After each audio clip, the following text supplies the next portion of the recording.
Bismillahirrahmanirrahim. Assalamualaikum warahmatullahi wabarakatuh. Alhamdulillahirabbil alamin.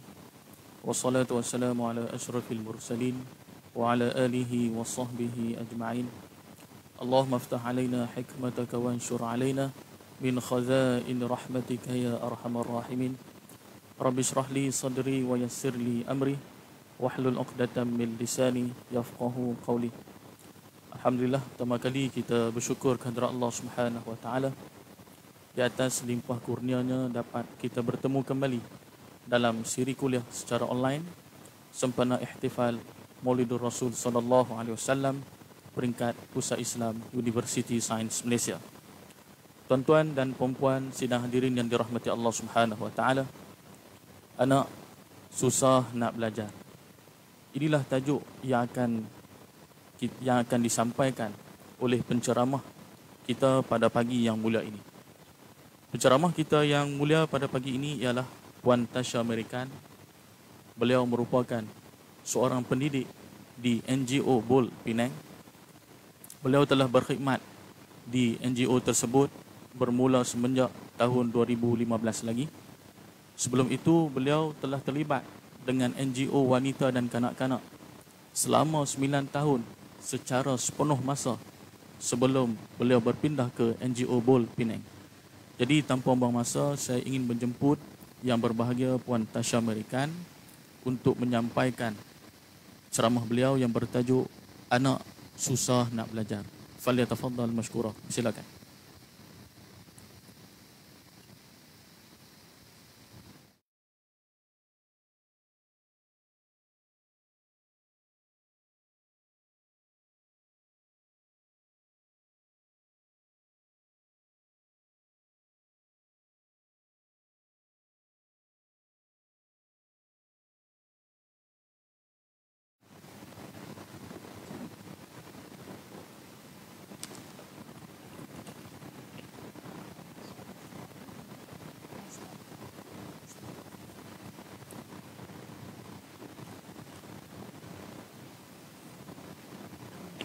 Assalamualaikum. Selamat pagi, salam sejahtera. Terima kasih kepada Ustaz Iswandi dari Pusat Islam USM Pulau Pinang dan pasukan beliau kerana sudi menjemput saya. Saya sangat gembira bersama Ustaz dan pasukan beliau pada hari ini, dan saya harap para penonton di luar sana boleh mendapat manfaat daripada session saya pada pagi ini. Okey, kita akan teruskan dengan sesi saya pada pagi ini, memahami kanak-kanak keperluan khas. Okay, let's take a look at the first slide.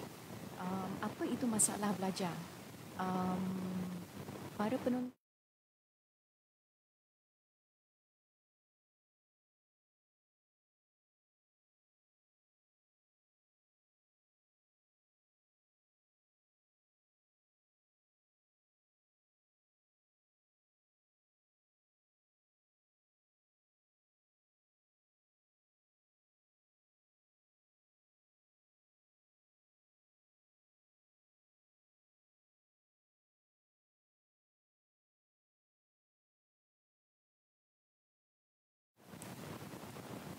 okay, I think some of you memang tahu masalah belajar beberapa contoh. Okay, saya akan go through 4 contoh masalah belajar pada pagi ini. Nombor 1, sindrom Down. Nombor 2, autisma. Nombor 3, ADHD. Nombor 4, dyslexia. I tak tahu whether the slide syndrome Down kalau kita boleh tengok sekarang, Iman.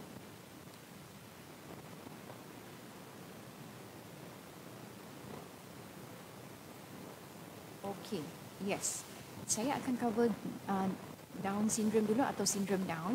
Okey, para penonton, kalau saya nak minta tengok gambar, ada gambar girl, gambar boy. Kanak-kanak ini adalah Down syndrome atau syndrome Down. Boleh beritahu saya apa persamaan atau perbezaan gambar boy dan girl ini? Ambil masa untuk melihat. Okey. Hampir sama kan, girl and boy, tak ada banyak beza kan, mempunyai mata yang kecil, hidung yang comel, mulut yang comel, mata yang kecil, hidung yang kecil dan muka yang agak leper. Inilah ciri-ciri kanak-kanak Down syndrome. Okay, and if I can just take you very quickly, Down syndrome atau sindrom Down adalah gangguan genetik. Gangguan genetik bermaksud it can happen to anyone. Ia boleh berlaku kepada anda, ia boleh berlaku kepada saya, ia boleh berlaku kepada sesiapa saja. Okay? Alright, number 2, my second point, about 700 kelahiran bayi, satu bayi mungkin boleh mendapat Down syndrome atau sindrom Down. Alright? Okay. Seperti yang I share dengan saudara-saudari tadi, physically you boleh nampak, you boleh kenal pasti kanak-kanak Down syndrome atau orang yang mengalami Down syndrome. Ciri-ciri fizikal yang hampir sama. Mata yang kecil, hidung yang kecil, mulut yang comel dan muka yang sedikit leper.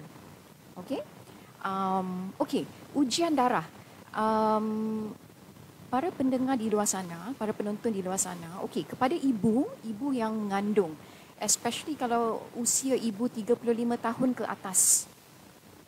The tendency for a mother, kalau 35 years and above, chances to get Down syndrome baby is very high. It's quite high. Jadi kepada ibu yang mereka risau kanak-kanak bayi yang dikandung mereka ini mungkin ada kemungkinan bayi keperluan khas, mereka boleh melakukan ujian darah. There's no problem. Okay? Okay, apabila bayi Down syndrome ini lahir atau sindrom Down ini lahir, bayi ini cenderung mempunyai masalah kesihatan. Okay? Alright? Okay. My next slide akan cover 3 area. We will look at 3 areas, motor kasar dan halus, bagaimana kanak-kanak Down syndrome bertutur, dan dari segi kognitif. Okay, I take you through the first part first, motor kasar dan halus. Kanak-kanak Down syndrome, para penonton, para pendengar, kanak-kanak Down syndrome ini, physically otot mereka lemah. For example, mereka lewat merangkak, mereka lewat berjalan, mereka lewat mengayuh basikal. Basically, lewat dan lambat. Okay, you kena banyak bersabar kalau you mempunyai atau you berjumpa dengan kanak-kanak Down syndrome atau sindrom Down. Okay, lambat menulis, lambat membutang baju, begitu juga dengan lambat mengikat kasut, tali kasut. Alright, okay, the next one, pertuturan. Kanak-kanak Down syndrome mempunyai otot mulut yang lemah. So that's why kalau mereka bercakap, kanak-kanak normal yang lain, mereka boleh bercakap pada usia yang awal, maybe 2 years old dah boleh bercakap dengan petah. Tapi kanak-kanak Down syndrome lewat bercakap, lewat bertutur. Jika boleh bercakap pun dan bertutur, sebutan tak berapa jelas. Okay, dari segi kognitif, the third area, okay, lemah memproses info secara auditory. Bermaksud di sini, kalau you cakap dengan kanak-kanak Down syndrome, you kena cakap dengan perlahan. You tak boleh cakap dengan laju. Instruction kalau you nak beri, kena beri yang ringkas, mudah dan simple. Sebab mereka ada masalah dari segi auditory, nak memproses info untuk sampai ke otak. Alright? Okay, begitu juga dengan membaca, very slow, lambat membaca, mengira, begitu juga dengan mengeja. You have to be very patient, you kena banyak sabar. Okay? Alright, now I think I nak share video Down syndrome adik Luqman kepada para penonton.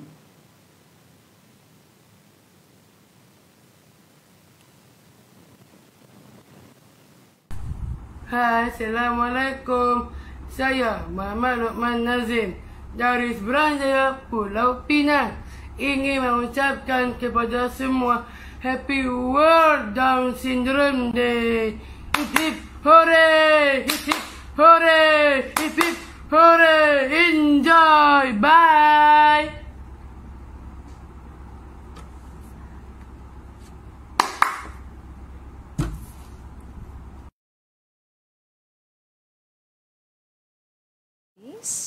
Kalau saya boleh komen sedikit tentang video tadi, such an amazing boy, adik Luqman yang menetap di Seberang Jaya.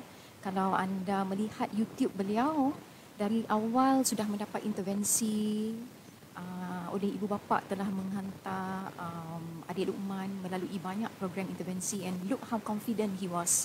He is such a confident person. Dalam YouTube, adik Luqman pandai menyanyi lagu. So syndrome Down, tapi it doesn't stop him from becoming a smart boy. Okay, alright. Slide saya seterusnya, perkongsian saya satu gambar tentang K. Bukan nama sebenar, K. Alright, K merupakan anak murid saya, my student. Saya minta izin daripada ibu beliau untuk berkongsi dengan anda pada pagi ini. K adalah kanak-kanak Down syndrome, 7 tahun, pergi ke sekolah khas di Datuk Keramat, Pulau Pinang. Sangat-sangat aktif, selalu bercakap bahasa Mandarin dengan saya.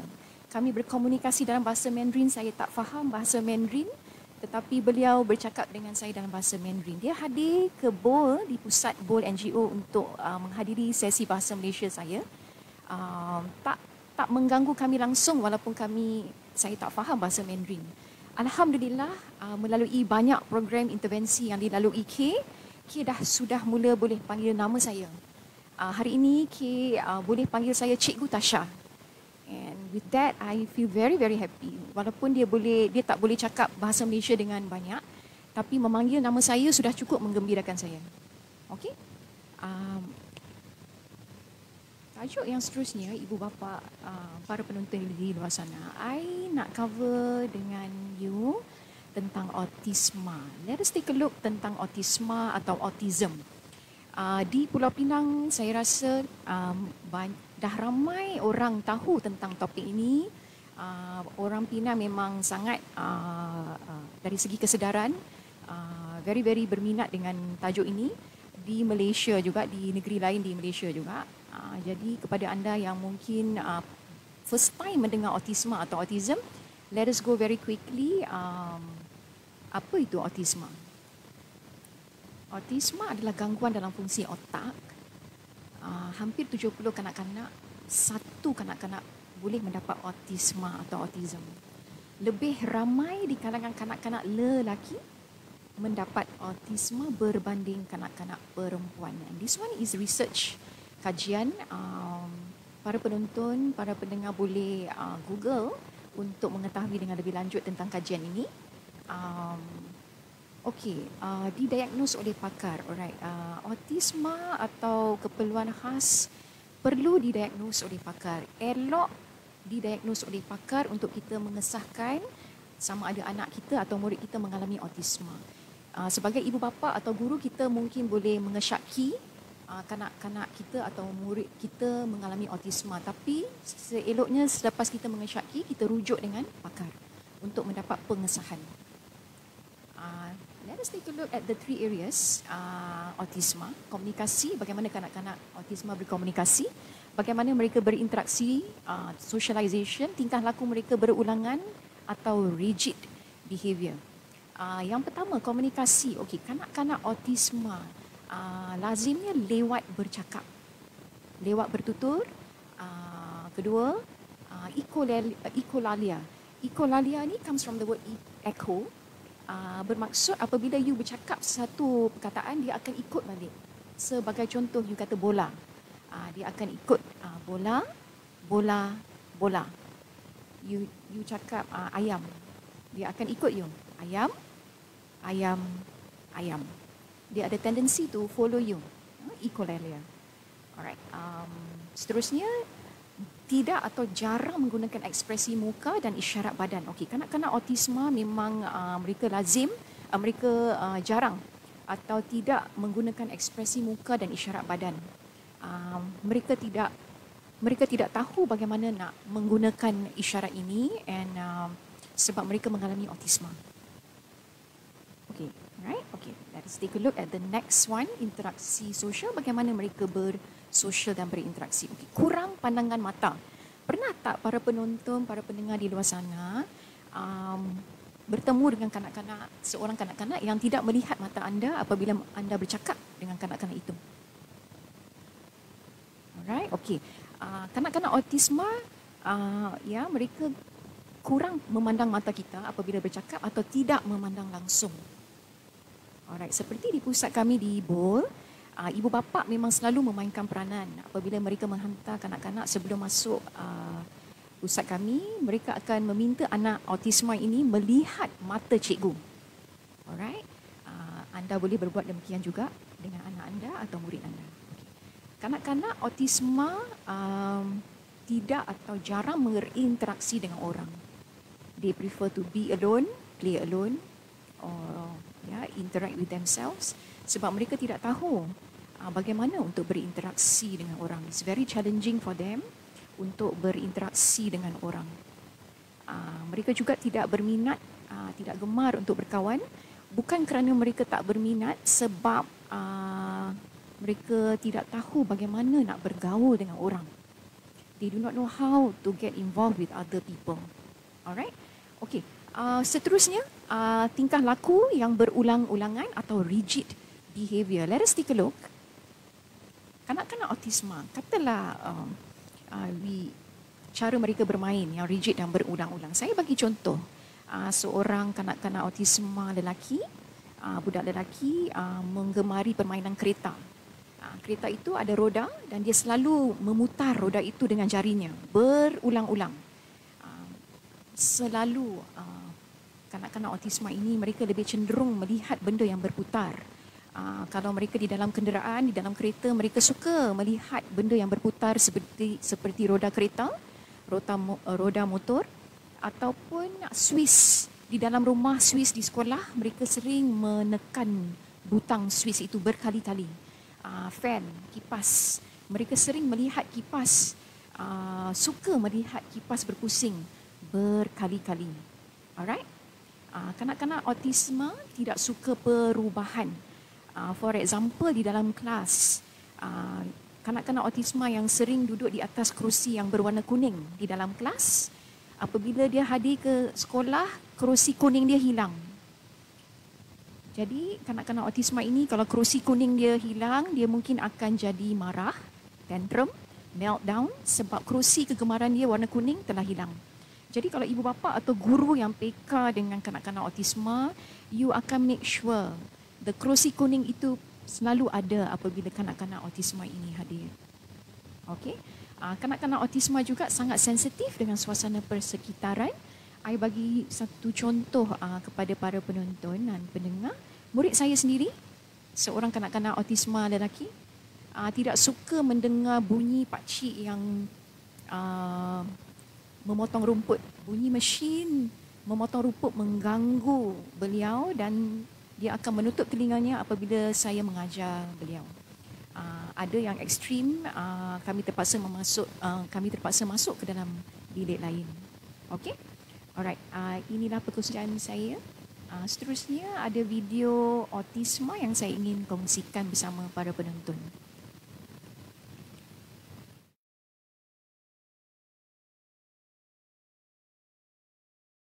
Alistair, hi. Are you driving? What a big kid. Hi everyone, this is Alistair's dad. The most important thing to remember is just because some of these signs exist in your child, that doesn't mean an automatic diagnosis for autism. However, the more these behaviors occur in your child, the more concerned you should be. The key here is consistency and frequency of these behaviors. So in this first example, it's pretty obvious. Some children will hand flap during early development, but as with all these signs, pay attention to how long the behaviors last. If the child grows out of these behaviors, generally around 3 years of age, there's not much to worry about. But with someone like Alistair, who hand flaps every day, there is cause for concern. This is one example of self-stimulation, or stimming as it is called, and it helps to calm children with autism. This second example can be confusing to some, as most people have at least attempted to walk on their tippy toes at some point in their life. Again, pay attention to how often the child does the behavior. Our 9-year-old son, who was diagnosed with autism, still walks on his tippy toes to this very day. This third example may seem alarming. However, as long as they bang their head on something soft, like this padded high chair, generally they'll be okay. As a form of stimming, it can help calm the child due to the rocking motion. Many people with autism like to rock back and forth. We also show Alistair banging his head on the glass door and on the ground, which is a sign that he is stimming. This third example may seem alarming. However, as long as they bang their head on something soft, like this padded high chair, generally they'll be okay. As a form of stimming, it can help calm the child due to the rocking motion. Many people with autism like to rock back and forth. to show you different examples. However, after recording the footage, we promptly removed Alistair from the situation and redirected his attention to avoid any potential damage. Some people even need to buy football helmets for their kids, it gets so bad. This fourth example may not seem so odd to parents and others. After all, hasn't every kid been fussy in public at some point? But this behavior has less to do with not getting a treat or a toy, but due to the loud, bright conditions of most public settings. While it may be hard to distinguish sensory fussiness or meltdowns from common temper tantrums, an easy way to tell is this. When you give your child what they want, do they stop the bad behavior? If so, it's probably them just throwing a typical tantrum. However, if they continue to fuss, scream, and cry, as if in pain, even after they get what they want, then it's probably a sensory-related tantrum or meltdown, as most people call it. Although I don't recommend giving into a child's demands, I think this exception can help once in a while, as it can be very revealing. Also, most common tantrums last minutes, whereas a sensory meltdown can last hours. Oh, buddy. Buddy, I love you. Hard time, I know. We'll get you home, okay? In this fifth example, we see another example of stimming. While every child loves to play with water and blow bubbles in their milk, the key here is, again, how long does this behavior last? Also, you may notice that your child is doing this behavior alone, withdrawn from others, instead of trying to put on a show. Generally, the behavior will last longer than 5 or 10 minutes and can last hours depending on the severity of autism. Look for extreme obsession and repetition with objects. At number 6, we have very aggressive behavior. All kids fight at some point. But is your child doing this immediately after being punished, as if they are enjoying it? It may seem odd, but this can be another form of stimulation, as they get a strong response from others when they are aggressive. You will notice the child being much more aggressive than a typical child for no obvious or good reason, like wanting something another child has, such as a toy. Alistair, can you use your words? What do you think about the car wash? At number 7, we have a lack of response to voice or sound. While every child has ignored their parents at some point, usually out of spite, you will notice an autistic child being aloof, as if in their own little world. Sometimes parents think their little child has hearing problems at first, but this has more to do with being withdrawn than not hearing. If anything, autistic people hear too much and have a hard time filtering out noises. Alistair. Alistair. What are you playing with there, bud? You playing with a car? Listen, sit down. Alistair. Alistair. Alistair. Alistair. I'm not going to stop it, not stop it. Alistair. I'm not stopping. Alistair. Alistair. I'm not going to stop it, not stopping. Alistair, I'm talking to you. Number 8 is probably the most well-known sign, and that's the lack of eye contact. Most people with autism will avoid eye contact whenever they can, and many describe it as painful. While the specific reasons can vary from person to person, this is definitely a strong sign that autism is present and usually persists into adulthood. Number 9 is missing speech milestones. If you don't know the general rule for how many words your baby or toddler should be using, then it's only a quick internet search away. Generally, if your child is only using a few words at age 3, there is cause for concern. If your child is 4 or 5 and is still not using basic sentences, there is a great cause for concern. Also, echoing words, or echolalia, is when they constantly repeat the same phrase, not in a learning way, but more like a broken record way, again and again and again. So be aware of that too. It's been saying the same thing for the past 20 minutes, right? Finally, not all people with autism are nonverbal. Just because your child may be talking doesn't mean they're necessarily out of the woods. Number 10 has to do with problems in food or textures. Many people with autism are picky eaters, which ties in with the sensory issues. Some hate the feeling of yogurt or dislike their food touching other food. While this sounds like typical child behavior, it's on a much higher level. If you offer that food to your child, even if they are clearly hungry, they won't eat it even to save their lives. Fortunately, our son Alistair passes this test mostly. He loves all kinds of foods. He is much more picky with textures like clothing tags and scratchy shirts. Our older boys who have been diagnosed with autism still love to wear their clothes inside out to avoid clothing tags or odd textures. Alistair loves the feel of flannel and likes to wear hats for the feeling of security it gives him. While we didn't get to cover all the signs and symptoms of autism, we hope this gets you started in the right direction. If you seriously think someone you love has autism, please reach out to a local psychologist, neurologist, social worker, or other professional. The sooner you get your child help, the greater chance they will have adapting to society and its many social customs. On that same token, please continue to help those with autism by educating yourself and others about the conditions they face every day. Thanks for your time and best wishes.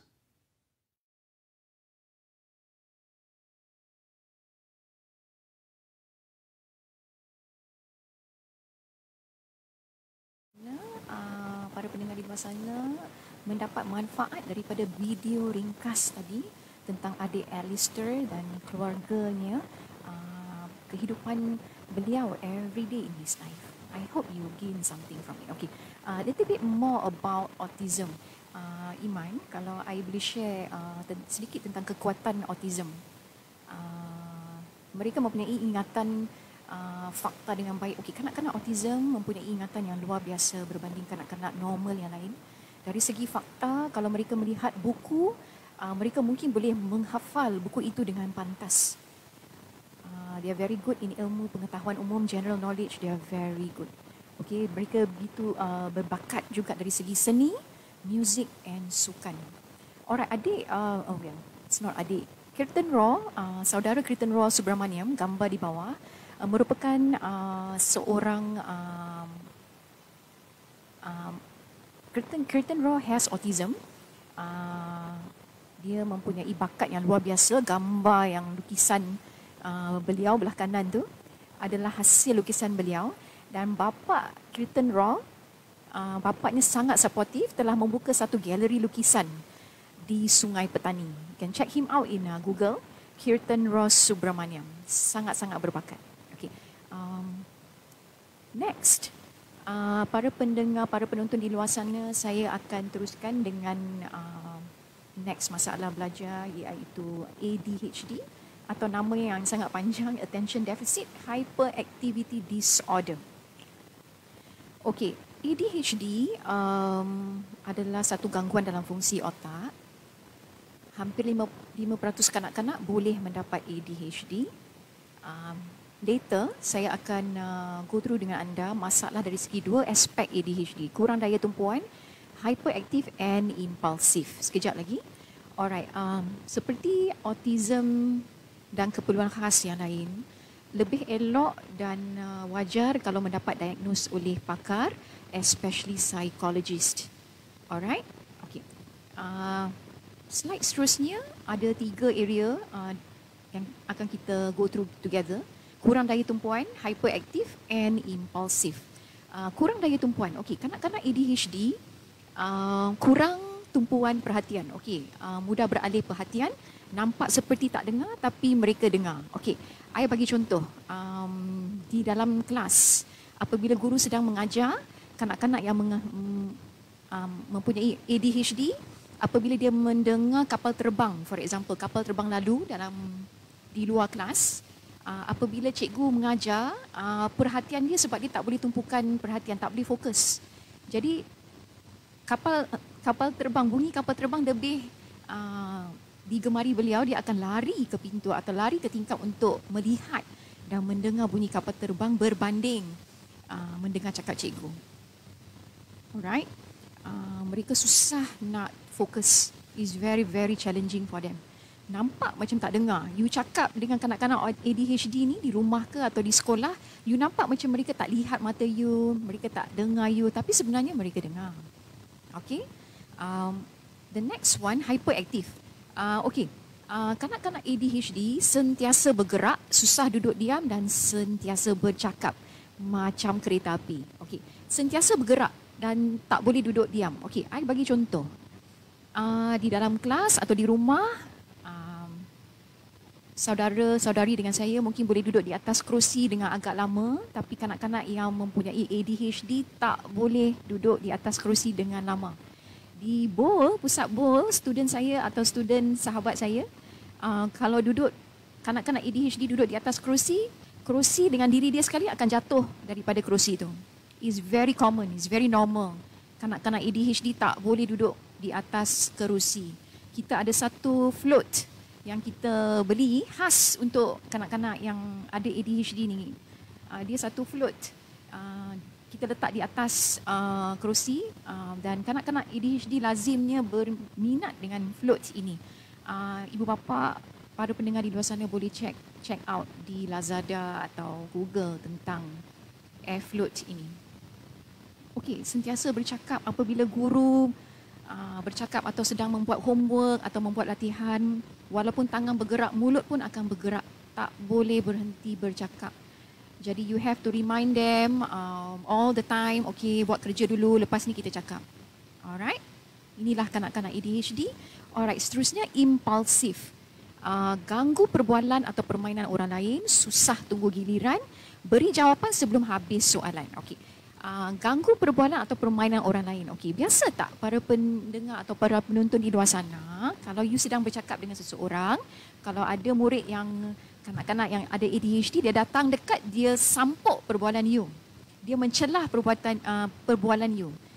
Dia tak sedar dia ada masalah ini, okey. Jadi dia tak bermaksud pun nak ganggu perbualan you.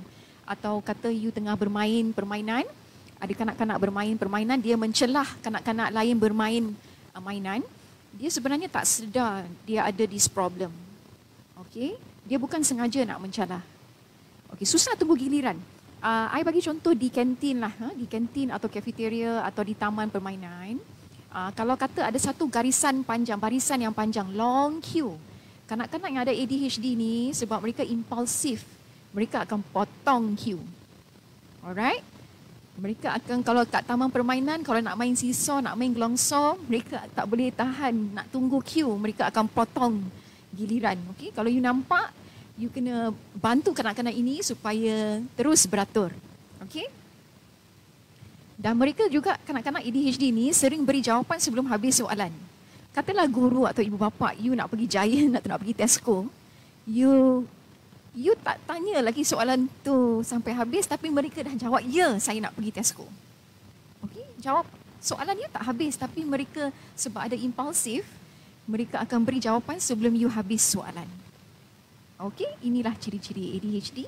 Saya harap para pendengar di luar sana mendapat manfaat tentang masalah belajar kanak-kanak ADHD. I don't have a video, Iman. Saya akan teruskan dengan disleksia. I think some of you pernah mendengar disleksia. Okay. Kepada anda yang belum pernah mendengar disleksia, don't worry. We will go through very quickly, very fast tentang disleksia. Okay, gangguan dalam fungsi otak. Alright. Hampir 10 hingga 15% kanak-kanak boleh mendapat disleksia. Okey, kanak-kanak disleksia, para penonton, para pendengar di luar sana, mereka ini nampak normal, okey? Mereka boleh bercakap, bersosial dengan hampir sempurna. Okey, tetapi mereka ada masalah membaca, mereka susah membaca, mengeja dan menulis. Alright, this is their main problem. Seperti keperluan khas yang lain, elok dan wajar didiagnos oleh psikologis, oleh pakar. Walaupun kita suspek murid kita atau anak kita mengalami disleksia, tetapi seelok-eloknya rujuklah dengan pakar. Okey, my next slide ada satu gambar. Okey, siapa tak kenal Amir Khan? So popular kan? Okey, Amir Khan, the director of this movie, and pelakon movie ni juga bersama dengan adik ini, special needs story movie, very nice. Kepada anda yang belum pernah melihat, saya syorkan, lihatlah, anda akan mengetahui dengan lebih banyak tentang disleksia. Amir sebagai seorang guru dalam cerita ini sangat-sangat proaktif. Beliau keluar dari kotak sebagai seorang guru untuk membantu kanak-kanak ini menjadi boleh bergaul dengan kanak-kanak normal yang lain. Alright, very good. Okay. Next one. Okay, gambar juga, masih gambar. Okay, apakah persamaan mereka? Okay, kita ada Dato' Alif Shukri. Siapa tak kenal Dato' Alif Shukri? Kita ada Ultimate, penyanyi hip hop terkenal di Malaysia. We have Whoopi Goldberg, we have Tom Cruise, and very right at the top, Dr. Amar Singh, pakar pediatrician di Perak. Okay, mereka ini mempunyai disleksia dan mereka sangat masyhur di dunia dan tidak menjejaskan mereka untuk menyumbang bakti di dunia walaupun mempunyai disleksia. Okay, next, mari kita lihat dari segi 3 area kemahiran kanak-kanak disleksia dari segi literasi mereka, komunikasi mereka, bagaimana mereka berkomunikasi dan koordinasi pergerakan motor mereka. Okay. kemahiran literasi. Okey. Seperti yang saya beritahu sebentar tadi, okey, kanak-kanak disleksia memang tak suka membaca, menulis dan mengeja. Sebagai guru, ibu bapa, kalau you suruh kanak-kanak ini mengeja, membaca depan orang, ia akan menyebabkan mereka ini menjadi takut. Okey, low self-esteem kerana mereka memang susah nak baca, apatah lagi kalau you suruh baca dengan kuat. Okey, menulis, mengeja memang ada problem. Okey, keliru dengan bunyi dan bentuk huruf. Seperti huruf B, seperti huruf D, kadang-kadang mereka ingat B is D, D is B. Begitu juga dengan S atau K, mereka sering tulis dengan terbalik. Okay, this is what we call mirror image writing. You can check this out later. You can do more reading on mirror image writing. Okay, mereka sering menambah dan meninggalkan huruf apabila membaca dan menulis. Kejap lagi kita akan melihat satu contoh tulisan mereka. Okey, tulisan tak berapa kemas. Kanak-kanak disleksia, tulisan mereka tak berapa kemas. Ada juga kanak-kanak disleksia yang tulisannya kemas. Okey, but lazimnya ada juga yang tak kemas. Okey. Dari segi komunikasi dan bahasa, kanak-kanak disleksia mempunyai masalah bertutur. Okey, mereka susah nak faham ayat dan arahan yang kompleks. I bagi contoh dekat you. Okey. Kalau you nak bagi arahan atau instruction yang kepada kanak-kanak disleksia, sila jangan beri arahan yang banyak. Berilah satu saja instruction atau satu direction saja, sebab mereka ni memang keliru dengan arahan. Okey, keliru dengan arah. You suruh mereka pergi kanan, mungkin mereka pergi kiri. You suruh mereka ni atas, mungkin mereka turun bawah. Okay, that's why mereka sering sesat apabila di car parking atau di pusat membeli belah. Mereka sering sesat sebab keliru dengan arah. Okay, alright. The next one is koordinasi pergerakan motor. Okay, kanak-kanak disleksia mempunyai masalah koordinasi anggota badan. Kalau you suruh angkat tangan kiri, mungkin mereka angkat tangan kanan. Begitu juga dengan kalau you ada nak melakukan senaman ringkas, you suruh angkat kaki kanan, mungkin mereka angkat kaki kiri. Okay, mereka ada masalah pergerakan motor. Begitu juga dengan pergerakan motor halus mereka lemah. Okay? Alright. Okay, ini adalah gambar tulisan murid disleksia. Ambil masa untuk melihat para penonton ya. Sila ambil masa untuk melihat.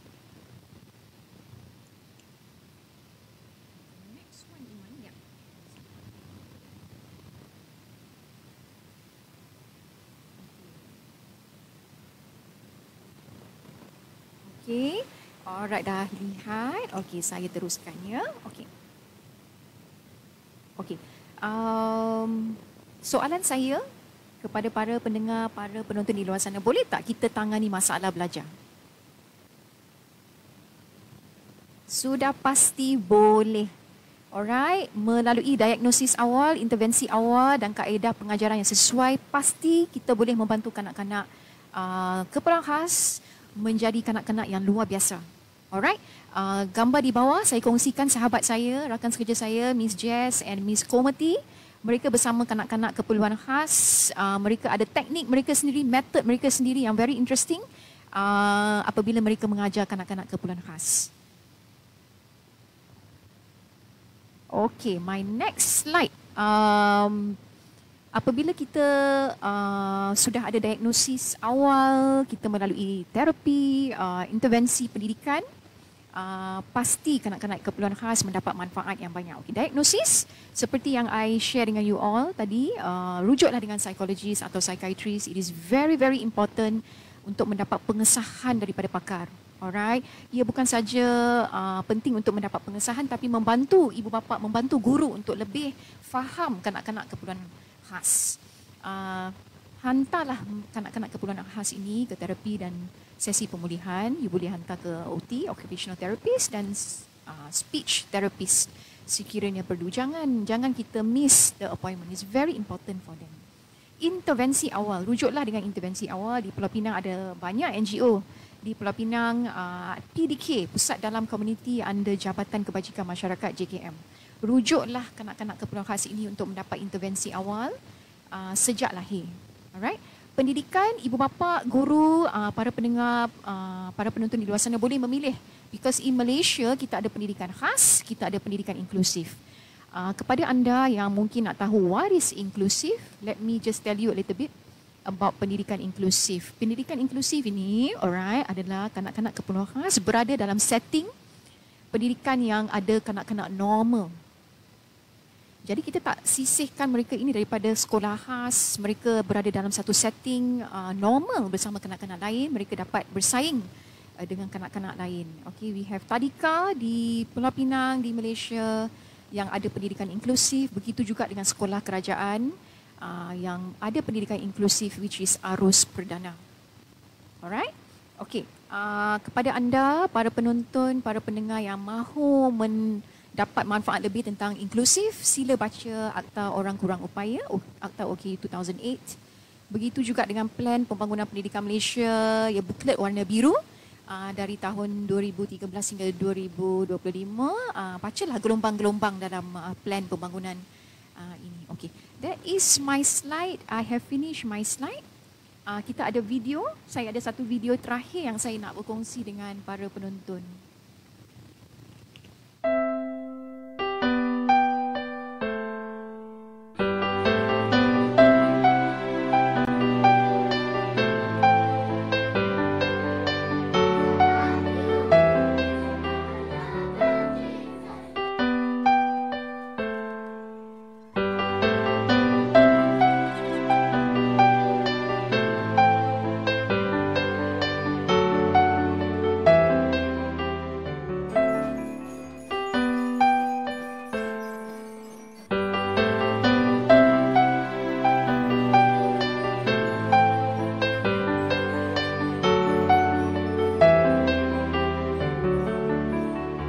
I am Esther and this is my ability.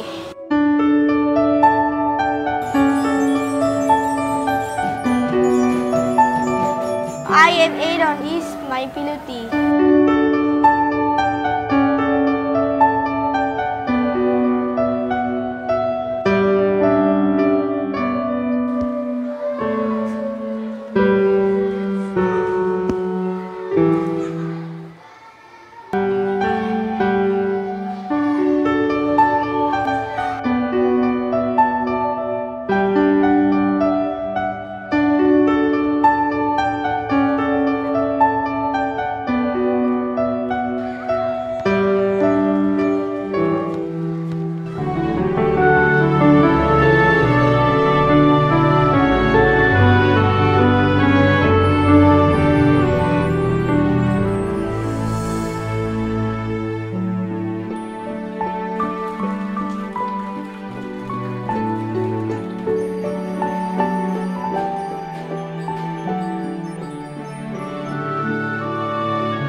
Sana terhibur dengan video dari UNICEF sebentar tadi. Okey, terima kasih saya ucapkan kepada anda kerana sudi mendengar penyampaian saya pada hari ini.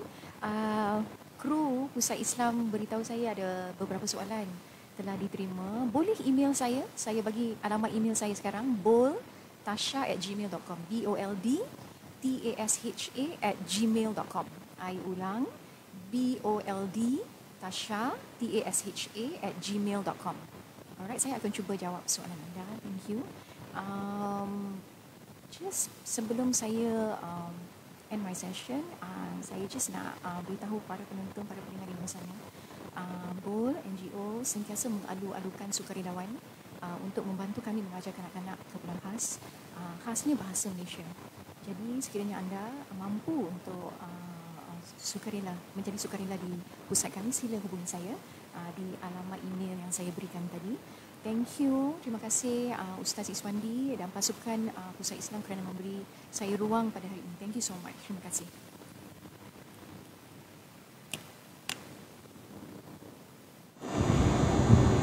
أعوذ بالله من الشيطان الرجيم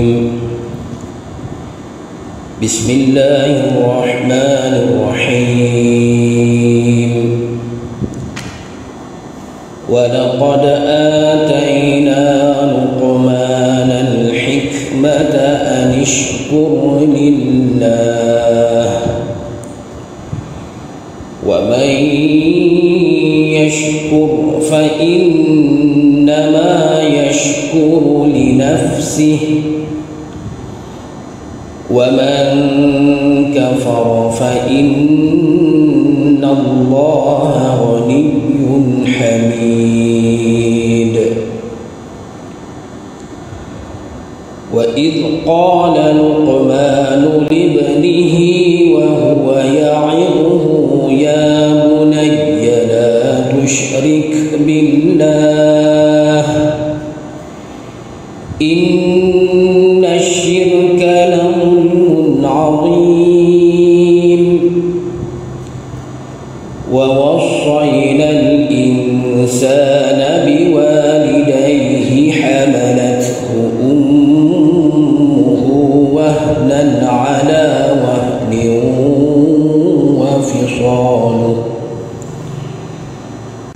وفصاله في عامين أن اشكر لي ولوالديك إلي المصير وإن جاهداك على أن تشرك بي ما ليس لك به علم فلا تطعهما وصاحبهما في الدنيا معروفا واتبع سبيل من أناب إلي ثم إلي مرجعكم فأنبئكم بما كنتم تعملون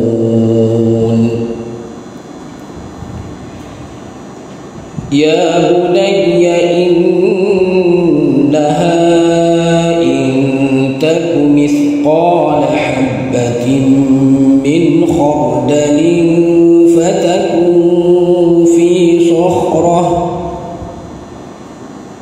فتكن في صخرة أو في السماوات أو في الأرض يأت بها الله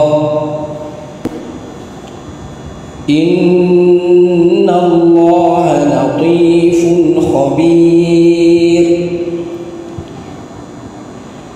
يا بني أقم الصلاة وأمر بالمعروف وانه عن المنكر واصبر على ما أصابك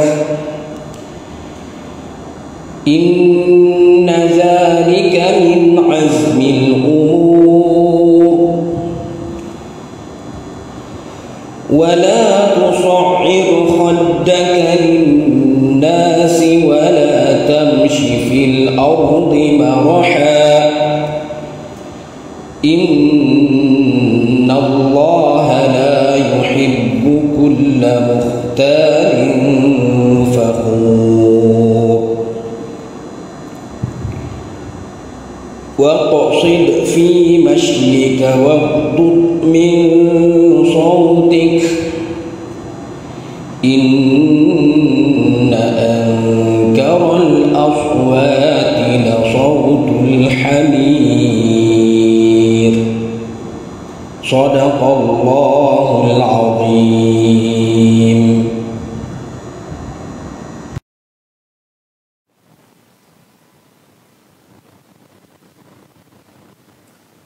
Alhamdulillah, terima kasih saya ucapkan kepada Puan Tasha di atas perkongsian tersebut. Semoga kita mendapat manfaat dari ceramah yang disampaikan. Tuan-tuan dan perempuan sidang hadirin yang dirahmati Allah Subhanahu Wa Taala.